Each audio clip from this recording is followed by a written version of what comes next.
Welcome to everybody's favorite chakra.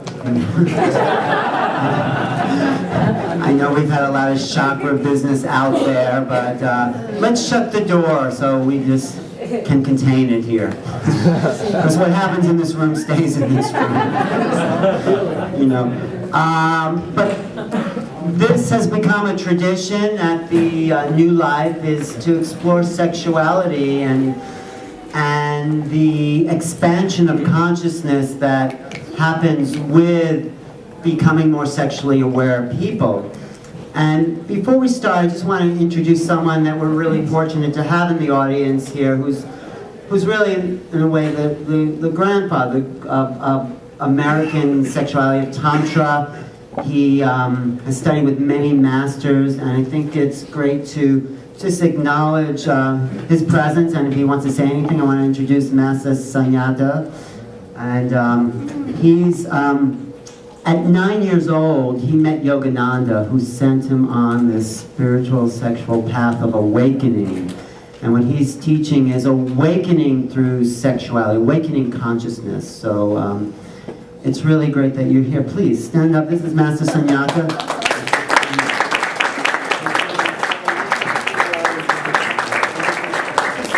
What do you want to talk about the essence of consciousness and sexuality? A lot of times we hear the word Tantra and really don't understand what the word means. And I would just like to express Tantra means liberation of consciousness through the expansion of Kundalini energy. How you get there, that's your problem. You can do it sexually, or you can do it as a solo. But the same experience happens to everybody. You learn to merge into what we call the U3 peak experience. Ultimate universal unity. And that's the promise of Tantra, if you practice. Okay, thank you. Thank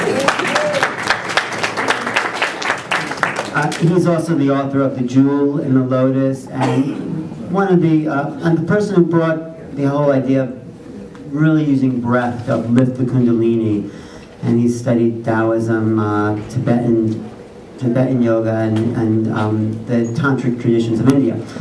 So that's a little blessing and kind of opening to our panel, who have all really made some aspect of sexuality their expression in the world and what they're here to communicate as teachers. So I'll just introduce them briefly, some good friends of mine and new friends. And this is Annalisa Lentin, and I was looking for that paper you gave me. It's here. Oh, it's there, okay. And there you are. And Annalisa is, she's a Tantra teacher, and yoga combines consciousness and the human body and the soul's higher expressions into opening up to other dimensions. So her work is really about using sexuality to expand consciousness, which I think a lot of people here are. And then we have next to her is Kela, Kela, who is really new to the panel, actually new to me, but lovely to look at. Red, I love red. But what I get from her is that, really expressing your sexuality is the key to unfolding who you are, and being more open and free with your bodies is how we expand everything about us. And so she's really here to teach part of that. Is that true? That's definitely fair to say, and some more. Okay. And next to her is my good friend Ada Citron, who's I've known for a long time, who's a therapist, but very practiced in the Daoist arts, in the Daoist Chinese arts, and she has some other very important practices that she'll share with us about the Native American sexuality experiences. I have Christina Braithwait, who was originally with One Taste, but now has started off, and your website is You're Beautiful. What? .us. You're beautiful? You're beautiful. And she works with women and sexual expansion. And I did a great interview with her on my website, New Realities, where she talked about everyone's potential to be that vibrant, alive, beautiful self. And that's really what her work's about. And so that's nice. And then Marin, Me and him are representing the male energies on this Tantra panel.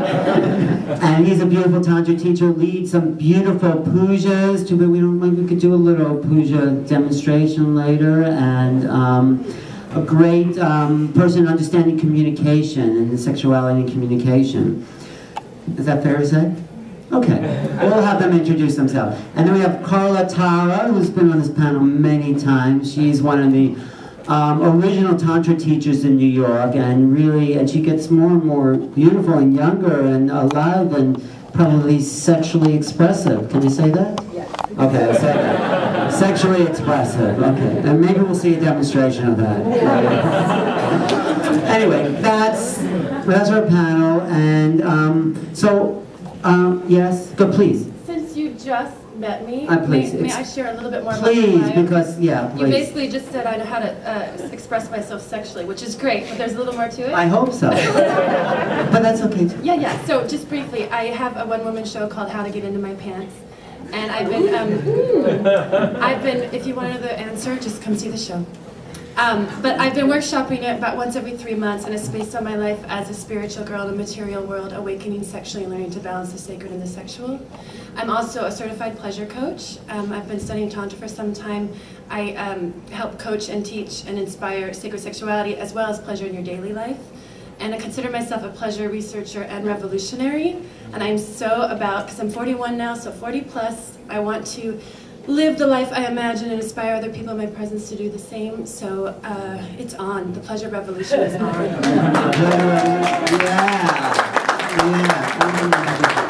And one more person I want to introduce here is my friend Lady Lark, who's made aphrodisiac elixirs, one called Eros. Explain what your elixirs do. I am an alchemist, and I use monatomic elements: gold, copper, iridium, platinum, rhodium. And so if you're interested after the talk and you're interested in alchemy, Eros is the marriage of copper and gold. It's Aphrodite and Mercury, and it's the balance of the male and female energies. And using the planetary correspondences, I've actually evoked Eros. And Eros is the son of Aphrodite, and he's the messenger of love. And so I'm giving some samples away. You can try Eros. And I have the spray and also the elixir. Copper is a beautifying element. And copper is ruled by Venus, by Aphrodite, and gold by Mercury. So if you're interested, come and I'll share with you. Thank you, Alan. It increases your sexual expansion. You know, aphrodisiacs are herbal assistances that sometimes engorge the genitalia so we have more energy, and they really do work. There are things such as aphrodisiacs to increase your sexual desire and hormonal levels. Maybe we'll start with their talking about About Eros, it raises your sexual fire. And in alchemy, we work with the sacred fire. And sacred fire is in everything. And so it's the seed of light, which is in every living thing, everything. So Eros raises your sexual fire, it beautifies the body, and it also connects you to the celestial realms. So it's a superconductor. And you're going to be hearing more about quantum nutrition and superconduction. And Ormus materials superconduct energy, balance the left and right hemisphere of the brain, and helps raise the kundalini. So it goes very well with the Tantra. And it works, I've tried. It's lovely. But I think that's sort of a good place to start, about that bridge between sacredness, sexuality, sacred sexuality. Because sexuality out there on the streets, 42nd Street, is not sacred. You know, it's fun, people are getting off.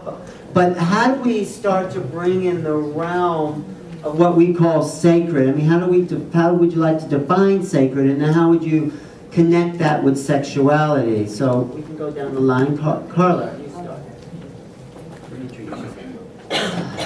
Yes, I'm Clara Tara, and I've been a psychotherapist and a Tantra teacher and provider and also healer for the last 20 years. And I can tell you that all the stuff that you were saying is happening through energy flow in the body as well. And if you can magnify that, fantastic. But you can do it even without that and add to it. Okay? How would you do that? To breathe very deeply, put the intention of love into it. Because if you put the power of pleasure in the source of love, we transform the world.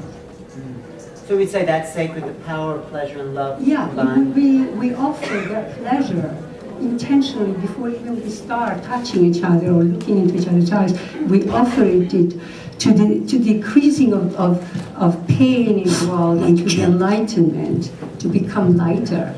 You know, and in fact, after you finish a wonderful lovemaking night, right, you go out in the morning and you bring light to everybody. They see it.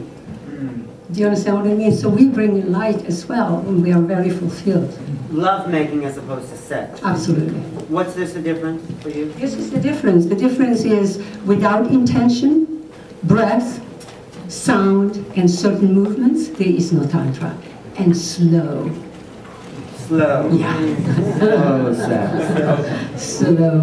Okay, let's talk to Ron. We'll get back to you. We'll do some demonstrations too. So stick around. So, Yeah, sacred. what's sacred sexuality? Yeah, how would you define it? Okay. My name is Marin. I teach, I would say, very down-to-earth version of Tantra. I kind of do that after being going myself through a very religious path of many different types of religions. And I kind of got to the conclusion in what I'm teaching in the last year or so that there's so many teachers and so many people who relate to Tantra and sacred sexuality in very undefined, etherical ways. So you don't have your female genitalia is called a yoni, right? And it's okay, it's great, but sometimes it's important also to call it a pussy or whatever else. Is that sacred? That's very sacred. And the reasoning is, and that's actually what I wanted to say, is that sometimes when we come to deal with our sexuality just by trying to avoid it and give it, higher different names and different fancy names, and what we do is we kind of push it away. And for me, the type of work that you do when you work with sacred sexuality is to start to start in, let's say, if we take the Daoist perspective, sex is not something so special. It's not something, for us here in the West, we go to yoga classes, and we put sex in this different category, something that is so out of our daily lives that we need to explore and talk about in like NEWLIFE Expos and something really, really different. Where if you go to the East, even if it's ancient India, maybe not today, but ancient India, and the Daoist practices, sex is one practice out of many. It's not so special. It's not something that you're so, we're doing a sex panel and like, oh my God, what's going on inside of there? It's not that important, not that different.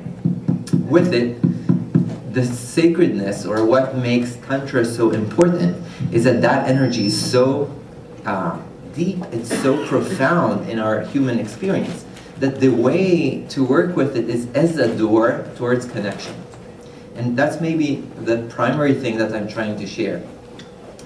That we need to find a way to use or utilize or explore our own sexuality as an element of connection. I don't know how many of you had the experience of meeting someone, having sex, and actually using that act as an act of disconnect. Yes. It's almost like a quick form of passing through intimacy. I met this lovely woman, and there is the awkwardness of intimacy and connection. And the quickest way I know to overcome the need to put time into connecting and learning to know about her is, okay, let's have sex. And instantly in our minds, we have my problem. Instantly we have intimacy, but that's not true. And what Tantra tries to teach, and I'm going to give Oh, it. good. No, I'm not. Okay. Because just because you have sex, you're not intimate. I mean, Exactly. And Tantra teaches that you have to go through so many different steps until you get there. It's one of the things that, at least in my life's experience, it's not that you don't think about it, but the sexual practices of Tantra come into play after a year of so many different other things that you learn about. For example, very classical Tantra teaches men how to wash women's feet, and how to feed women, and how to respect them, and how to talk to them, and how to listen, and how to hold space when they're under period, and how to talk to them in different times of the months, and how until you get to sex, you're like, okay, I got the whole thing figured out. And here in the West, it's like, okay, what's the positions? What do you need to do? And this is so far down the line. It's like, okay, we'll get there, and it has its place. It's not that it's not important, but the sacredness is in the way we interact. That's the sacredness.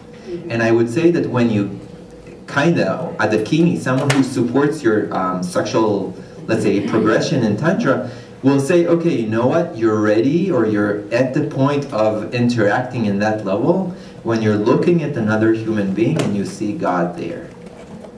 When I'll look at Tara and I'll see God, okay, then we can move on. But before that, it's not that it's not okay, but it's just pleasure, and it's not that, like Master Cynyata said, Tantra means to transcend and evolve your consciousness.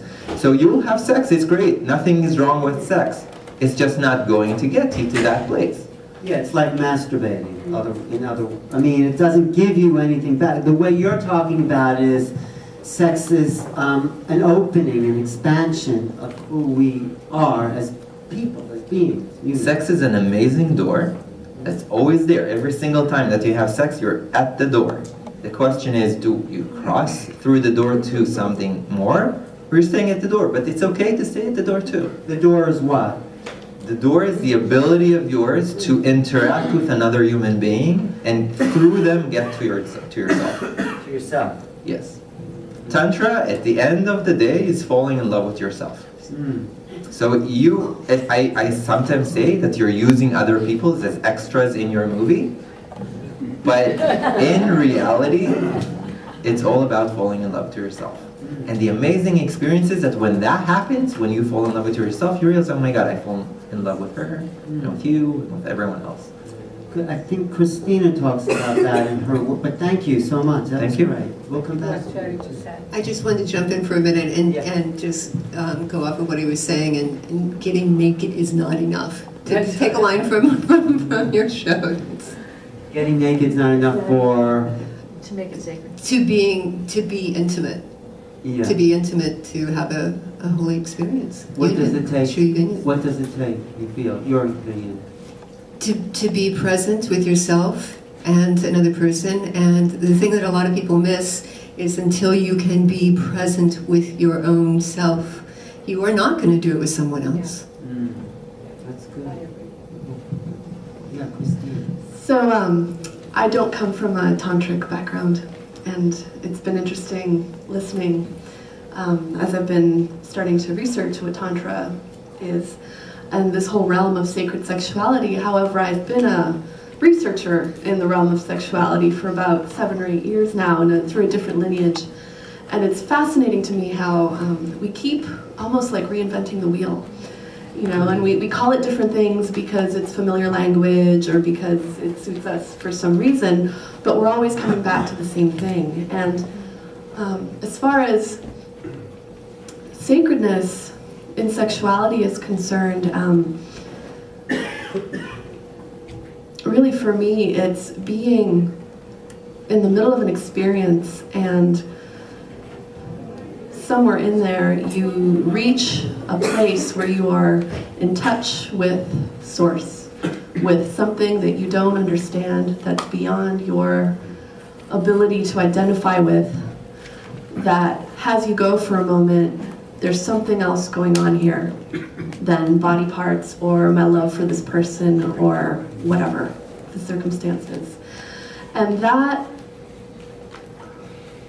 place can inform our lives. I think that's what we're all doing here in whatever it is that we do as teachers and whatever our professions are. And you guys, what you're doing here, wanting to hear about, is how do we reach that place and how do we have it move us for real? You know, how do we use our favorite chakra in our lives?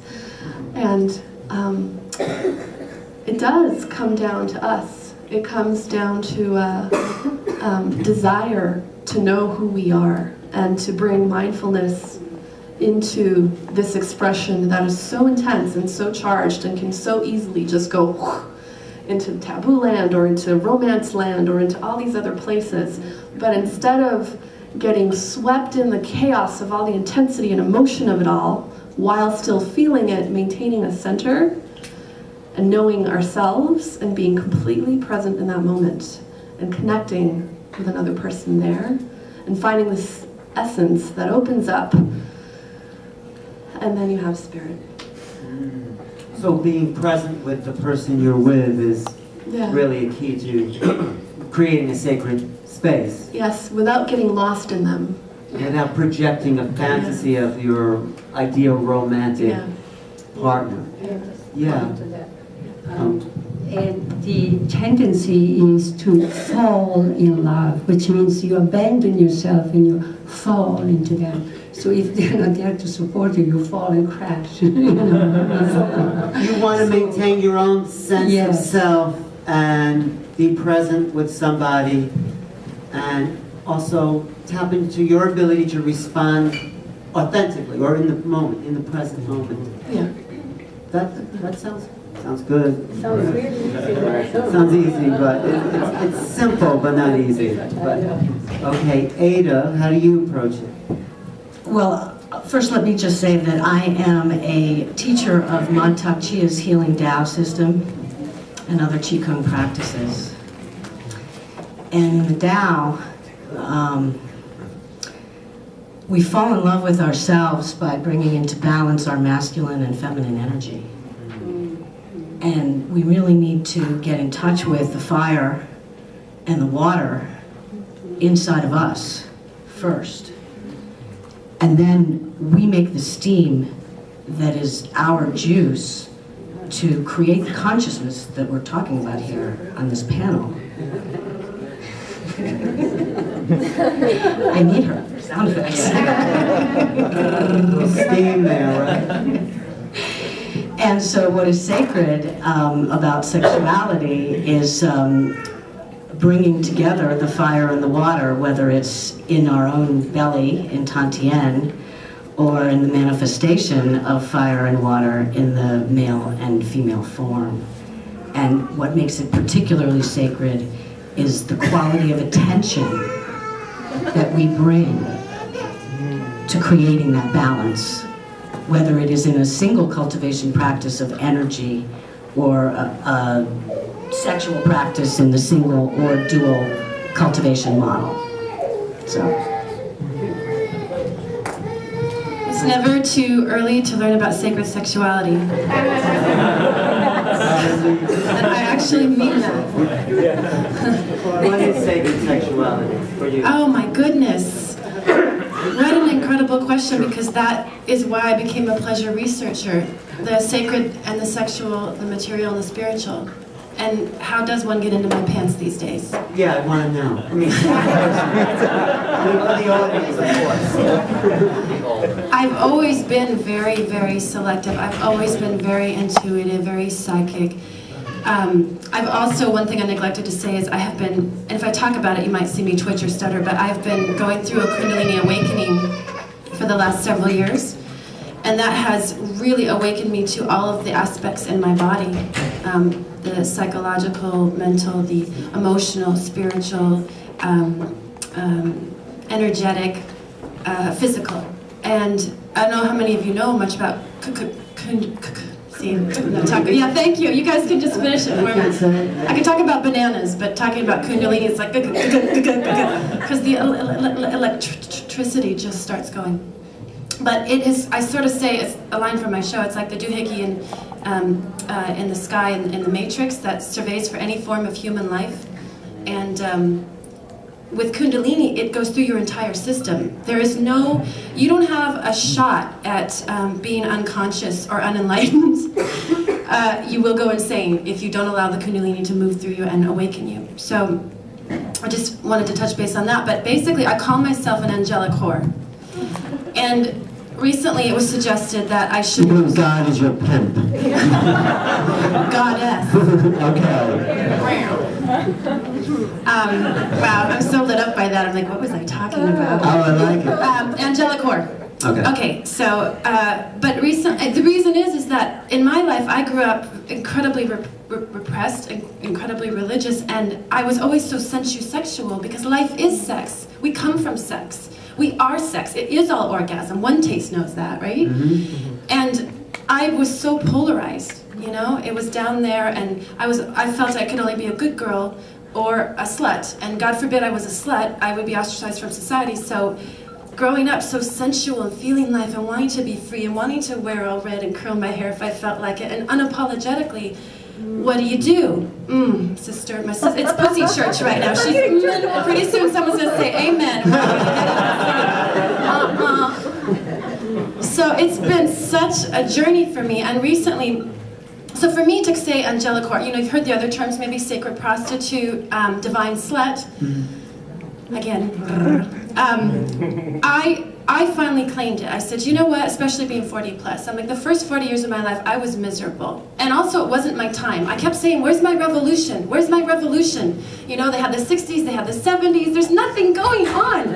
Now, it's the pleasure revolution, and I'm so excited because I am a pioneer. And every day, I come up against fear. I come up against, can I integrate? Can I do something that Middle America would gladly, were it be the Middle Ages, you know, hang me, or God knows what, out of their own fear and their own attachment to dogma. Can I be this sacred individual that stands for something that is bigger than me, that is channeling through my yoni? There are archetypes on my G-spot, in my G-spot. I feel it. Woo! So, are you occupied? Are you part of the occupied? I am definitely occupied by the healing of the feminine. And what I'm very passionate about is healing not healing, I don't consider myself a healer, but inspiring and holding space to awaken the hearts of the masculine. I love you so much, and you didn't get a fair shot, neither did we. And every moment of every day, that's what I'm working, I don't want to say working, that's what I'm playing towards, that's what I'm opening towards. Thank you.